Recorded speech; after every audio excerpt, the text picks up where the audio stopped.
इतकं मोठं आहे आणि यांच्या ऍक्टिव्हिटीज पण एवढ्या सगळ्या आहेत की आमच्याकडे 3 स्थानिक संस्था आहेत. एक कुळगाव बदलापूर आहे, एक डोंबिवली आहे आणि एक कल्याण आहे.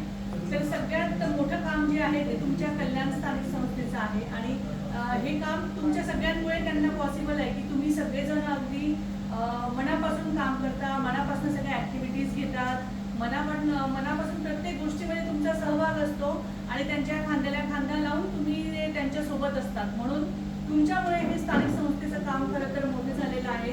त्यासाठी तुमच्या सर्वांचं अगदी मनपूर्वक मी आभार पण मानेल आणि इथून पुढे असं कार्य तुम्ही करत राहा यासाठी तुम्हाला मी शुभेच्छा पण देईन. खरं तर अजून एक विषय असा आहे की ही जी तुमची आता इलेक्शन प्रक्रिया आहे खरं तर इतिहासात नोंद घ्यावी असं मला वाटतं. कारण अजून आपल्या राज्यामध्ये ही प्रक्रिया सुरू नाही आणि जिल्ह्यामध्येही नाही. तुम्ही स्थानिक संस्थेने ही प्रक्रिया करून टाकली. म्हणजे मी खरोखर म्हणते की मी त्यासाठी खरं तर आज मला येणं पॉसिबलच नव्हतं.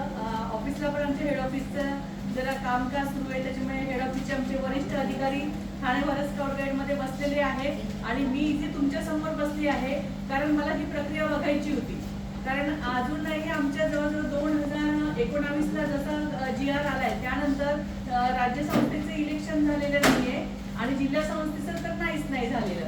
तर आमचं याच्यावरनं बऱ्याच वेळेस मी सर्वेसरांना वाटतं की सर तुम्ही इलेक्शन घेऊच शकत नाही. तर असं बऱ्याच वेळेस आमची चर्चा झालेली या इलेक्शनवरती. पण तरी त्यांनी इलेक्शन घेतलं म्हणजे सरांची खरंच इतिहासात नोंद घेते सर मी तुमची. आणि खरं तर इलेक्शन म्हणजे काय हे एक खरं तर आपण सगळे अगदी सर्वखाली वागणारे आहोत. आपल्यामध्ये काय म्हणतो आपण इलेक्शन म्हणजे काही दुजाभाव नाही किंवा हे नाही. जसं आपल्याला पंडित सरांनी सांगितलं की निंदकाचे घर असावे शेजारी, तसं ते आपल्या शेजारी निंदक असायलाच हवे. त्याच्याशिवाय आपली प्रगती होणं शक्य नाहीये. हे म्हणजे त्यांचं बोलणं अतिशय खरं आहे आणि सगळ्यांना पटणारं आहे.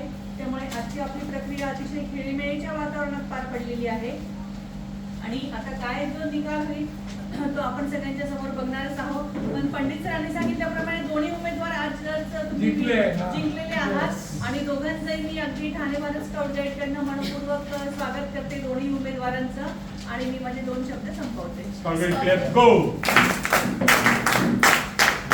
सगळ्यांना पटत असेल तर एक विनंती, 10-5 लोक इथे थांबा, बाकी लोक जेवण करून घ्या.